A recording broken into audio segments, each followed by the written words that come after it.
ହେଲା ତୁ ମୋର କ'ଣ ହବୁ କହୁନ ତୁ ମୋ କ'ଣ ହବୁ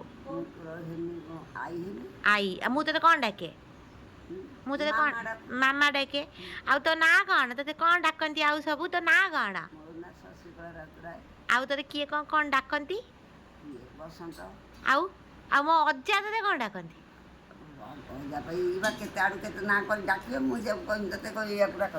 କହୁନୁ ଟିକେ ଭଲ ପାଇବାର ସ୍ନେହର ସହିତ କହ କ'ଣ ଡାକନ୍ତି କହୁନୁ କହ କେତେବେଳେ କ'ଣ ଡାକନ୍ତି ହଁ ଆଉ ହଁ ହଉ ତୁ କେତେ ବୟସରେ ବାହା ହେଇଥିଲୁ 17 ବର୍ଷରେ ତୋର ଦେଖିବାକୁ ଯାଇଥିଲେ ନା ତୁ ପଳେଇ ଆସିଥିଲୁ ଅଜା ସହିତ କହୁନୁ ଆଉ କେମିତି ତମର ସବୁ ବାହାଘର ହେଲା ହଁ ଲୁଗା ଦେଲେ ବାପ ଭାଇ ସାମ୍ନାରେ ଯାଆନ୍ତିନି ଆଉ କହିଲେ ବାପ ଭାଇ ବସିଛନ୍ତି ତାଙ୍କ ସାମ୍ନାରେ ତୁମେ ଯାଉଛ ଅଲଗା ଗାଳି ଦେବି ବାପ ଭାଇ ସାମ୍ନାରେ ଗଲି ତ କେମିତି ବାହାଘର ହେଲା ଆଉ ତୋର ଲୁଗା ଦଉଥିଲୁ ମୁଣ୍ଡରେ ଲୁଗା ଦଉଥିଲୁ ତ ଝିଅ ବେଳେ କ'ଣ ଶାଢ଼ୀ ପିନ୍ଧୁଥିଲୁ ତ ଜାମା ପିନ୍ଧିନୁ ଏଇ ଚୁଡ଼ିଦାର ବୟସ ଟିକେ ହେଲେ ଶାଢ଼ୀ ପିନ୍ଧି ଆଉ ଝିଅ ବେଳେ ଚୁଡ଼ିଦାର ଛୋଟବେଳେ ଜାମା ପିନ୍ଧି ଆଚ୍ଛା ତାପରେ ବାହାଘର କଥା କେମିତି ତୋ ବାପା ବୋଉ ତୋତେ କହିଲେ ବାହାଘର କରିଦେ ବୋଲି 16 ବର୍ଷରେ ପ୍ରସ୍ତାବ ପକେଇଲେ ହଁ ପ୍ରସ୍ତାବ ପକେଇଲେ ବାହାଘର କଲେ ତାହେଲେ ମେଞ୍ଚେ ଲୋକ ଦେଖିବାକୁ ଆସିଥିଲେ ନା ବାହାଘର ପାଇଁ ନା ପ୍ରଥମ ଥରକରେ ଅଜା ବାହା ହେଲା ମୋ ବାପା ଆଗେ ଆସିଥିଲେ ନା ତୋ ଶ୍ୱଶୁର ନୁହଁ ତୋର ଏଇଟା ପ୍ରଥମ ପ୍ରସ୍ତାବ ପଡୁ ପଡୁ ଅଜାଙ୍କ ସହିତ ବାହାଘର ହେଲା ନା ଆଗରୁ ଆସିଥିଲେ କୋଉଠି କେତେ ସେତେବେଳେ ବା ଝିଅ ମାନେ ବାପ ମା କି କଥା ଯାଉଛି ବାହାଘର କଥା ସେ ସାମ୍ନାକୁ ଯିବେନି ଆଉ ଏବେ ଏବେ ତ ଆଉ ଅଛି ନା ସେ ଯୁଗ ସାମ୍ନାକୁ ଯିବେନି ଭଲ ଜାଣିବେ କିଛି ଆଇଯିବ ନା ବାହାଘର କଥା ହଉଛନ୍ତି ଭଲ ଜାଣିବେ ଛିଡ଼ା ହେଇଛି ନା ଏମିତି କୁହନ୍ତି ଆଲୋଚନା କରିବେ ସେତେବେଳେ ଡରେ କାନ୍ଦ ବାଡ଼ିବେନି ସେତେବେଳକୁ ଯଦି ଆଲୋଚନା କରିବେ ବାହାଘର କଥା ତତେ କାନ୍ଦ ଆସିବନି ସେତେବେଳେ କ'ଣ ଏଇ ରକମ ଥିଲା ନା ନଥିଲା ତାପରେ ଅଜାହାର କେମିତି ପ୍ରସ୍ତାବ ପଇଲା ପ୍ରସ୍ତାବ ମୋର ମୁସି ଦେଇବ ଟିକେ ଆମ ଘରକୁ ଘର ନାଗି ହଁ ବାହାଘର ସେଇ ପକେଇଲା ଅଜାଙ୍କ ସହିତ ତାପରେ ସେ ଯାଇକି ମୋ ବୋଉକୁ କହିଲା ପିଇସି ହବ ପିଇସି ହିସାବ ହବ କିନ୍ତୁ ଆମ ଜାତିର ଟାଇଟଲ ନୁହଁ ସେ ଶୁଣି ଆମେ ସାମଲ ଯଦି ପକେଇଲା ପ୍ରସ୍ତାବ ମୋ ବୋଉ କହିଲା ଆଉ ଯଦି ଭଲ ମୋ ଝିଅକୁ କରିଦେବି କହିଲି ଝିଅ ଗେଲା କରିଦେଲେ ମୋତେ ତୁମ କେତେ ଭାଇ ଭଉଣୀ ଭାଇ ଭଉଣୀ ମୁଁ ଏକୁଟିଆ କରେ ମୋ ଝିଅ ମୋତେ କହିଲୁ ଝିଅ ପା ଆଉ ତୋର ଆଉ କେତେ ଜଣ ଭଉଣୀ ଅଛନ୍ତି ଭଉଣୀ 5ଟା ପା ଆଉ ଭାଇ ପରେ ସବୁ ଜନ୍ମ ହେଲେ ନା ନା ଟୋଟାଲି ତୋର କେତେଟା ଭାଇ ଭାଇ 3ଟା ଆଉ ଭଉଣୀ 5ଟା ତତେ ନଗେଇଛ ତତେ 5ଟା ଓହୋ 8ଟା ଛୁଆ ତ ବୋଉ ଜନ୍ମ କରିଦେଇଥିଲା ଓହୋ ସେତେବେଳେ ସମସ୍ତେ ଜନ୍ମ କରୁଥିଲେ ମେଞ୍ଚେ ମେଞ୍ଚେ ଛୁଆ ତାପରେ ଅପରେସନ ଫପରେସନ ବାହାରିଲା ଔଷଧ ପତ୍ର ବାହାରିଲା ଖାଇଲେ କମେଇଦେଲେ ସେବେଳରେ ସବୁ ଥିଲା 18ଟା 18ଟା ଛୁଆ ବାପୁ ଘର ଯୋଉ ବାପୁ ଘର ନା ସେ ତାଙ୍କର ବୁଢ଼ୀ ଜନ୍ମ କଲା 21ଟା କୋଉ ବାବୁଲୋ ମାମୁଁ ଘର ଗାଁରେ ଓହୋ ସବୁ ବଞ୍ଚିଛନ୍ତି ନା ମରିଗଲେ ସବୁ ମାରି ମାରି 3ଟା ନା 4ଟା ରହିଛନ୍ତି 3 ଭାଇ ରହିଛନ୍ତି ଆଉ ଝିଅ 2ଟା 5ଟା ଅଛନ୍ତି 21ଟା ଆଉ ତାପରେ ଯେତେବେଳେ ଅଜାହର ପ୍ରସ୍ତାବ ପଇଲେ ତାପରେ ବା ସେଇ ମୋ ବାପା ପକେଇଲା ମୋ ପିଇସି ଯାହାର ହବ ଘରୁ ଘର ଲାଗିଛି ପିଇସି ସେଇ ପକେଇଲା ମୋ ବୋଉ କହିଲା ଆଉ ଭଲ ପ୍ରସ୍ତାବ ତୁମେ ଯାହା କରିବା ତାପରେ ଅଜା ଗଲେ ଦେଖିବା ପାଇଁ ତତେ ଅଜା ଗଲେ ନା କି ତମ ବାପା ଗଲେ ନା ମୋ ବାପା ଆଇଲେ ଆଙ୍କ ଘରକୁ ଅଜା ଘରକୁ ଆଇଲେ ଦେଖି ଚାହିଁଥିଲେ ଚଉପାଡ଼ି ଅମାର ଘର ପଇସା ଦେଖିକି ବାହାଘର କରିଦେଲେ ଆଉ ଘର ଗୁଡ଼ାକ ସବୁ ମାଟିର କାଠ ରୁହ ଦେଇକି ଭଲ ସେତେବେଳେ ଅମଳର ସମସ୍ତେ ସେତେବେଳେ ସବୁ ଥିଲା ଆଉ ଏବେ ସିନା କୋଠା ବାଟି କରି ପକେଇଲେ ଆଉ ଦେଖିଲେ ଘର ଜାଣିପାରିଲେ ବହୁତ ପରିବାର ଅଛନ୍ତି ଘର ଭିତରେ ଟିନା ଘର ପକ୍କା ଘର ପିଲା ଘର ସବୁ ଥିଲେ ଗୋଟିଏ 2 ଖଞ୍ଜା ଘର ଚଉପାଡ଼ି ଅମାର ଖାଲି ପଇସା ମେଞ୍ଚେ ଜମିବାଡ଼ି ଥିଲା ମୋ ଶ୍ୱଶୁର ସିନା ବିକି ଦେଇଥିଲି ଆଉ ସବୁ ନଥିଲା ଡାକ ଥିଲା ମୋ ବାପା ଦେଖିକି ଗଲେ ମନକୁ ଗଲା ଚାକିରି କରିଥିଲି ଅଜା କି ଚାକିରି କରିଥିଲେ ମାଷ୍ଟର ଚାକିରି କରିଥିଲେ ଚାକିରି କରିଥିଲେ ଗୋଲଦଣ୍ଡାରେ ଥିଲେ ରୁଦ୍ରପୁର ଗୋଲଦଣ୍ଡା ସେଇଠି ଥିଲି ଆଚ୍ଛା ଚାକିରିଆ ଜୋଇଁ ଦେଖିକି ବାହାଘର କରିଦେଲେ ଆଉ ସେତେବେଳେ ଦେଇଥିଲେ 8 ଗୁଣ୍ଠ ଜମି ଦେଇଥିଲେ? ଆଉ 8 ଗୁଣ୍ଠ ଜମି, ରେଡୁଅ, ସାଇକେଲ, ପଲଙ୍କ, ଟେବୁଲ ଚେୟାର, କଣ୍ଟା। ଆଉ ଡିମାଣ୍ଡରେ କେତେ ପଇସା? ଏଇ ଡିମାଣ୍ଡ ଆଉ ଡିମାଣ୍ଡ ଟଙ୍କା ନାହିଁ। ଆଉ ନା ଦେଇ ସେତେବେଳେ ଦେଇଛନ୍ତି? ନଥିଲା। 8 ଗୁଣ୍ଠ ଜମି ଦେଇଛନ୍ତି? 8 ଗୁଣ୍ଠ ଜମି ଦେଲେ କଲେ ବଡ଼ ଝିଅଟିଏ। ଆମର ତ 20 ମାଣେ ଜମି ଆମର। ଏତେ ଥିଲା? ଏଇଠି ନାହିଁ ଅଛି? ଆଉ ଏଇଠି 20 ମାଣେ ଜମି ଆମର ନାହିଁ। ଏଇ ନା ମୋ ମାମୁଁ ଘର ଅଛି ନା ତୋ ବାପ ଘର? ମୋ ବାପ ନା ତୋ ମାମୁଁ ଘର କୋଉଠି ଆସିବ ଲୋ? ତୋ ମାମୁଁ ଘର କ'ଣ କଲ? ତୁ ଯୋଉ ଆଣିଥିଲୁ ଯୋଉ 8 ଗୁଣ୍ଠ ଜମି କ'ଣ ହେଲା? 8 ଗୁଣ୍ଠ ଜମି ମୋତେ ଦେଇଥିଲେ ମାନେ ମୁଁ ମାନେ ଦାନ ଲେଖିକିରି? କରିଥିଲେ। ଓହୋ, ଦାନ କଲେ। ଅଭାବରୁ ଓହୋ। ଅଭାବରୁ ବିକି ଦେଇଥିଲି। ମୁଁ ଜମି କିଣିନି। ନା ନା ଝିଅ ବାପ ଆଉ? ଏଟା ସେଟା କିଣିଥିଲି ବି କିନ୍ତୁ ହଁ 8 ଗୁଣ୍ଠ ଜମି ଯାକୁ ଦେଇଥିଲେ ତାକୁ ବିକ୍ରି କରିକି ଏ ଯୋଉ ନା ଆମ ବାଟରେ ହଁ ହଁ ନାରାୟଣ ଦାଦା ବୋଲିକି ତାଠୁ 7 ଗୁଣ୍ଠ ଜମି କିଣିଥିଲେ। ଖାଲ ଦେଇଥିଲେ। ହଁ ହଁ ହଁ 1 ନମ୍ବର ଜମି ହଉ। ସେଟା ବିକ୍ରି କରିକି ପଇସାଟା ମୁଁ ଖାଇନି ଜମି କିଣିନି। ହଁ, ଆଉ ତୋ ଶାଶୁ ଘରେ କିଏ କିଏ ଥିଲେ ସେତେବେଳେ? ତୋର କେତେଟା ଦିଅର, ଦେଢ଼ଶୁର, ତୋ ନଣନ୍ଦ? ଆମର ଯାହା ଦେଢ଼ଶୁର, ଶାଶୁ, ଶ୍ୱଶୁର, ନଣନ୍ଦ ଥିଲେ ଆଉ। ନଣନ୍ଦ କେତେଟା? ଗୋଟିଏ ନଣନ୍ଦ ବାହା ହେଇଥିଲା, ଗୋଟିଏ ନଣନ୍ଦ ତ ଥିଲା। ଟୋଟାଲି 2ଟା ନଣନ୍ଦ? ଓହୋ ସେ ନଣନ୍ଦକୁ ମୁଁ ବାହା କରିନି କନ୍ଧମାଞ୍ଚଳି ଦେଇଥିଲି। ଓହୋ। ସବୁ ମୋ ବାପ ଦେଉଛନ୍ତି ସେ ବୁଢ଼ାର ଅଭାବ। ବୁଢ଼ା ବାପା ଥିଲେ, ବାପା ଥିଲେ ବି ସେତେବେଳେ ମୋ ଶ୍ୱଶୁର ଥିଲେ। ଆଉ ବାଲା ଜନ୍ମ ହେଲାଣି ବା ମୋ ଶାଶୁ ମଲା 8 ମାସରେ ହେଲାଣି ତଳକୁ। ତୋ ଝିଅ ଜନ୍ମ ହେଲା, ତୋ ଶାଶୁଟାକୁ ଖାଇଦେଲା? ଶାଶୁ ନଥିଲା ନା ତାକୁ ରୋଗ ହେଇଥିଲା ମରିଗଲେ? ଆଉ ରୋଗ କରିଥିଲା। ଆଉ ତୋର କେତେଟା ଛୁଆ? 6ଟା 4ଟା ଝିଅ 2ଟା ପୁଅ। ତୁ ବି 6ଟା ଛୁଆ ଜନ୍ମ କଲୁ? ଆଉ ଭଲ। ଏଇ ମୋ ପୁଅକୁ ବଡ଼ ପୁଅକୁ ଏ ଭାରି ରୋଗଣାଟେ। ମୋ ବଡ଼ ପୁଅ ରୋଗଣାଟେ। ତା ତଳେ 2ଟା ଝିଅ ହେଲେ 2ଟା ହେଲେନି ନା। ଆଉ ଭାରି ରୋଗଣାଟେ। ସମସ୍ତେ ମୋ ଶ୍ୱଶୁର କହିଲା ଖବରଦାର କିଣି ତେଣୁ ତେଣୁ ଔଷଧ ପତ୍ର ଖାଇବନି କି ଭଲ ମନ୍ଦ କରିବନି, ତମେ ଆଉ ଗୋଟେ ଦେଖ। ସମସ୍ତେ ବି କହିଲେ ସେତେବେଳେ ଥିଲା ହଁ ସନ୍ତୋଷୀ ଜନ୍ମ ହଁ ମାନେ ହେଲା। ଆଉ ତୋର ମାନେ ଆଗେ ହେଲା 2ଟା ଝିଅ, ଦିଟା ତାପରେ ହେଲା ବଡ଼ ମାମୁଁ, ପୁଅ। ତାପରେ ହେଲେ ପୁଣି 2ଟା ଝିଅ, ହଁ ତାପରେ ପୁଣି ହେଲେ ମାମୁଁ। ତୁ ପୁଣି ଆଉ 2ଟା ଝିଅ ଗଲୁନୁ? ଆଉ କହିବ ମୋର ଯୋଉଠି ପୁଅ ହେଇଗଲା। ଆଉ ଗୋଟେ ପୁଅ ହେଇଥାନ୍ତା? ମୋର କ'ଣ ସୁଖ ସଂସାର ନୁହେଁ କି? ମୋର କ'ଣ ଅଭାବ କି? କଥାକୁ କହୁଛି। ହଁ ମୋ 2 ପୁଅ ହଁ ଝିଅକୁ ବାହା କରିଦେଲି, ହଁ ଜମି ବାଡ଼ି କଲି, ହଁ ଘର ଦରଜା କଲି। ହଁ ମୋ ପୁଅମାନେ ଠାକୁରଙ୍କ ଦୟାରୁ ମୋ ପୁଅମାନେ ଭଲରେ ଅଛନ୍ତି ନା ନାହିଁ? ଅଛନ୍ତି। ଭଲରେ ଅଛନ୍ତି। ତୁ ଏବେ କାହା ଘରକୁ ଆଇଛୁ? ମୁଁ ବର୍ତ୍ତମାନ ମୁଁ ପେନ୍ସନ୍ ଖଣ୍ଡେ ପାଉଛି ନା ନାହିଁ? ତୁ ଏବେ କାହା ଘରକୁ ଆଇଛୁ? ଜମି ବାଡ଼ି ଅଛି ନା ନାହିଁ? କହୁନୁ ଲୋ, ତୁ ଏବେ କାହା ଘରକୁ ଆଇଛୁ? କାହିଁକି କିଛି ନାହିଁ। ତୁ କହୁନୁ ଏବେ ତୁ କାହା ଘରକୁ ଆଇଛୁ? ମୋ ପୁଅ କେତିକି କୋଉ ପୁଅ? ବଡ଼ ପୁଅ ନା ସାନ ପୁଅ? ମୋ ବଡ଼ ପୁଅ। ତୁ କହୁଥିଲୁ ତୋ ବଡ଼ ପୁଅ ଟିକେ ଦୁର୍ବଳ ଥିଲା, ରୋଗୁଣା।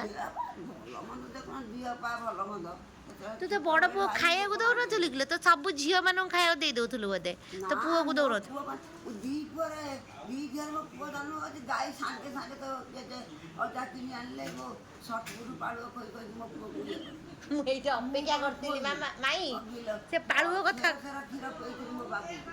ମୁଁ ଏ ପାଳୁଅ କଥାଟା ଶୁଣିବି ବୋଲିକି ତତେ କହିଲି। ପାଳୁଅଟା କ'ଣ? ଶାଗୁଦାନା ଭଳିଆ ହଁ ଏଡ଼େ ଏଡ଼େ ହୁଁ ତାକୁ କ୍ଷୀରରେ ରାନ୍ଧିଦେବି। ହଁ ଏତେ ମାଟି ଗେଡ଼ି ଗେଡ଼ି ବଢ଼ା ହଁ ଦେଖି ଏତେ ନଥିଲା। ହଁ ସେଇ ମାଟି ଭିତରେ ମୁଁ ପାଳୁଅକୁ ପକେଇଦେଲି, କ୍ଷୀର ଢାଳିଦେଲି, ମିଶ୍ରି ଟିକେ ପକେଇଦେଲି। ହଁ ପକେଇଦେଲି ହତା ହତା ହେଉଥିବ, ତାକୁ ଖୋଲିଲି, ତାଳ ସଜ ଭଳିଆ ଦେଖାଯିବ। ତୋ ପୁଅକୁ ଦଉ, ତୋ ଝିଅକୁ ଦଉନା? ମୋ ଝିଅ ଖାଇଦେଲି, ମୋ ପୁଅ ଖାଇଦେଲି।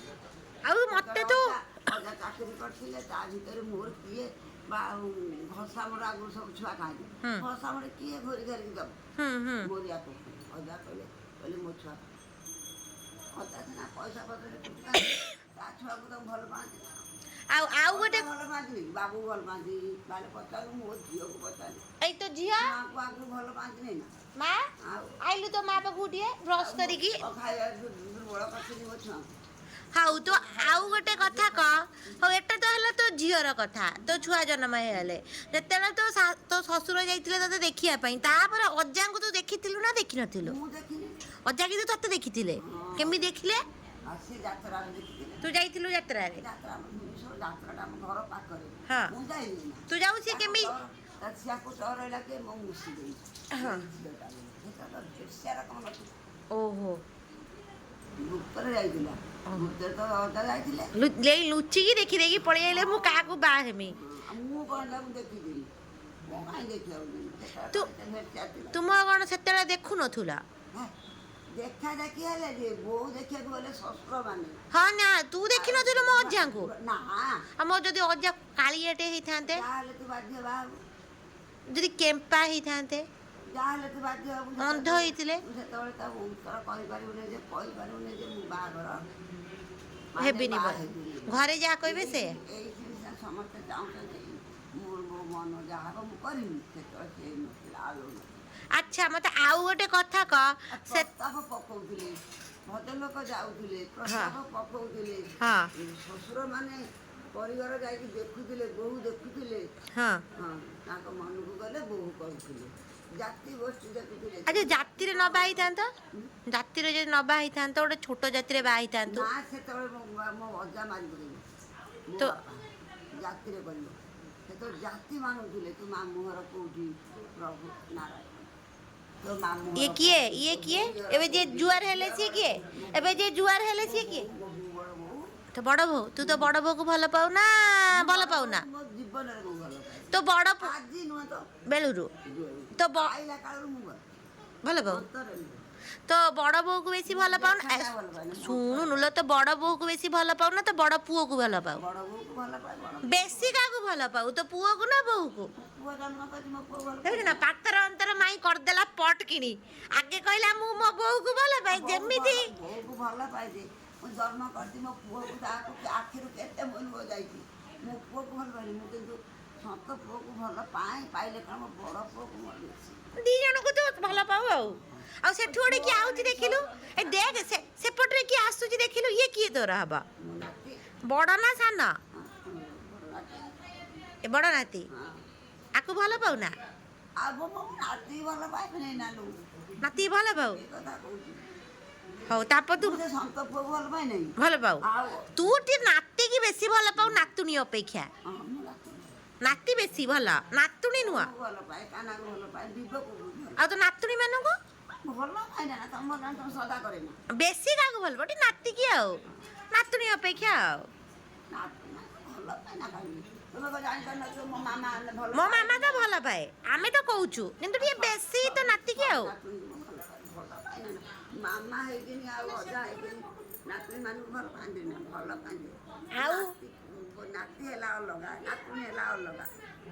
ଆଉ ମତେ କହ ହେଲା, ତୁ ବାହା ହେଇସାରିଲା ପରେ ତୁ ଏବେ ମତେ କହ, ଆଜିକାଲିକା ପିଲା ଯୋଉ ବାହା ହଉଛନ୍ତି ନିଜେ ପସନ୍ଦ କରିକି, ସେଇଟା ଭଲ ନା ବାପା ମା ଯେତେବେଳେ ଆଗରୁ ଠିକ କରିକି ବାହାଘର କରୁଥିଲେ ସେଇଟା ଭଲ? ଏବେ କାଳକୁ ଭଲ, ଏଇଟା ଏବେ କାଳକୁ ଭଲ। କାହିଁକି ପ୍ରସ୍ତାବ ପକେଇ କାହିଁ ନ ବାହାଘର କରିବେ? ନା ଏବେ କାଳକୁ ଭଲ କ'ଣ? ଆଜିକାଲି ହେଇଗଲାଣି ରାଜି ରୁଜା ଭଲ ମନ୍ଦ, ନିଜେ ନିଜକୁ ନିଜ ବାଛି ନେଉଛନ୍ତି। ଆଉ ଯଦି ଖରାପ ପଇଲା? ଖରାପ ହେଲା ସେଟା ଭାଗ୍ୟ କଥା। ସେଟା ଭାଗ୍ୟ କଥା। ହଉ ଅଜା ଯାଇଛନ୍ତି ବୋଲି ଟୋଟାଲ ଦେଖିନଥିଲୁ ଅଜାଙ୍କୁ? ମୁଁ ଜମା ଦେଖିନି। ମୁଁ କାହିଁ ତାକୁ ଦେଖିନି? ଯେତେବେଳେ ଥିଲା ଦେଖା ଦେଖି। ତୁ ଆଗରୁ କେମିତି ବାହା ହେଇସାରିଲା ପରେ କେମିତି ଆଇଲୁ? ପାଲିଙ୍କିରେ ଆଇଲୁ ନା କାରରେ ଆଇଲୁ? ସବାରିରେ। ତତେ ବସେଇ ବସେଇ ଆଣିଲେ? ଆଉ ବର୍ଷା ସବାରି କାନ୍ଦି ଆଣିଲେ। ଆଉ ଅଜା ତା ଭିତରେ ବସିଥିଲେ? ସବାରି ଆଉ ଗୋଟେ ସବାରି। ଗୋଟିଏ ସବାରି ନୁହଁ? ଯୋଡ଼ିଲାନି ଖଣ୍ଡେ ପାଣି। ପାନିକି କ'ଣ ସବାରି କ'ଣ? ସତକି ମିଛ। ସବାରି କ'ଣ ପାନିକି କ'ଣ? ଯିବା ଆସିବା କରୁଥିଲେ। ବର ଯାଏ ପାଣିକିରେ, ହଁ ବୋହୂ ଯାଏ ସବାରି ଭିତରେ। ହଁ। ବୁଝିଲି? ଆଉ ଏଇ ଲୋକଟା କିଏ ଯେ ଆଇସ୍କ୍ରିମ ଖାଉଛି? ମୋ ଝିଅ, ତୋ ଝିଅ ମା ଟିକେ ଆସି ବସିଲୁ, ବହ ଏଠି ଟିକେ ମୋ ଝିଅ ନୁହେଁ ନା। ବସୁନୁ। ତୋ ଝିଅ ମୋଟା କେମିତି? ତୋ ଆମର ତ କିଛି ନାହିଁ, ଯା। ରହୁନୁ ଗୋଟେ କହୁନୁ ତୁ। ତ ତୋର କେତେ ନମ୍ବର ଝିଅ? 2 ନମ୍ବର। ତୁ ତ 4ଟା ଝିଅଙ୍କଠୁ ବେଶୀ କାହାକୁ ଭଲ ପାଉ? ହଁ। ଆକୁ ବେଶୀ ଭଲ ପାଉ? ଆଉ 4ଟାଙ୍କୁ ଭଲ ପାଉ ନା? ଭଲ ପାଏ ନା। ମା ହେଇକି ମା ଜନ୍ମ କରିଛି ଭଲ ପାଏ ନା। ଆଉ ଅଧିକା ଭଲ ପାଏ, ରୀତା ଟିକେ ସିଏ ଭଲ ପାଏ, ପୋଡ଼ ପଚା। ରୀତାକୁ ଆଉ ଗୋଟେ ମା ଏପଟୁ ଗନା, ମା ଏପଟୁ ଗନା। ଆଉ ଗୋଟେ କଥା କହ, ଏଇ ତୋ ଏଇ ଝିଅଟା ବେଳୁରୁ ଏତିକି ମୋଟା ଥିଲା ନା ଏବେ? ଆମର ପତଳା। ଏବେ କେମିତି ମୋଟା ହେଇଗଲା ଲୋ? ମୋ ବାପା ଆମ ଘରେ ଆସି ଖାଇ ଦଉଛି। ମୋଟା ହେଲା। ଆଉ ଖାଇବାକୁ ଦେଇଛ ତାକୁ ମୋଟା କରିଦେଇଛ। ହଁ ଖାଇକି ମୋଟା ହେଇଛି। ତୋ ଝିଅକୁ ପଚାରିଲୁ, ତୋ ଝିଅ ଏବେ କ'ଣ ଖାଉଛି? ଆଉ ଝିଅ ଟିକେ ତମ ଉପରୁ ଗନା। ଝିଅ ଟିକେ କୁହ, ତୁମେ କୁହ ତୁମ ବାହାଘରର ଷ୍ଟୋରି କୁହ। ତୁମେ କ'ଣ, ଆମେ ଶୁଣିଲୁ ତୁମେ କ'ଣ ଭଲ ପାଇକି ବାହା ହେଇଥିଲ? ହଁ ପା। ଆଉ ତ ଭଲ ପାଇକି ମୋ ଝିଅ କେହି ଭଲ ପାଇ ବାହା ହେଇନି। आ मु शुणिली तो झियो भल पाई बाहा होइतिला एई झियोटा ଏବେ କ'ଣ ହେଇଗଲା 10-20 ବର୍ଷ ହେଲା ଝିଅକୁ ପୁଅ ଦେଖିଲେ ଏ ପୁଅକୁ ଝିଅ ଦେଖିଲେ କାହିଁକି ଆଜିକାଲି आ आमे शुणिलु तोर एई झियोटा ମୋ ଝିଅ କେହି ଭଲ ପାଇବା ହେଇନାହାନ୍ତି ମୋ ପୁଅ କେହି ଭଲ ପାଇବା मु ହେଇନାହାନ୍ତି मु शुणिली तो बड़ पुओ भल पाई बाहा होइचंती ହଁ ପା आउ कोन आउ नाती तो बड़ नाती केमिति बाहा हबो भल पाई बाहा हबो ना प्रस्ताव पड़िबो ना झियो एकाथरे उठेई की आनिबो ବାହା ହବ हां ଆଜିକାଲି ପିଲା ना आमे कोन कहूच कहलु ପାଠଶାଠ ପଢିଛ ଶୁଣ ମୁଁ କହୁଛି ଯଦି ପାଠଶାଠ ପଢିଛ ବାହାରକୁ ସମାଜକୁ ପରିସ୍ଥିତିକି ନେଇକି ଯଦି ଭଲ ପାଇଲ ଭଲ ପା ମନା ନାହିଁ ଆଜିକାଲି ଯୁଗକୁ ଦେଖି ଯାଇକି ଭଲ ପାଇଲ ଦେଖିବ ତୁମେ ଝିଅ ପିଲା ଦେଖିବ କ'ଣ ତୁମ ଉପରକୁ ସେ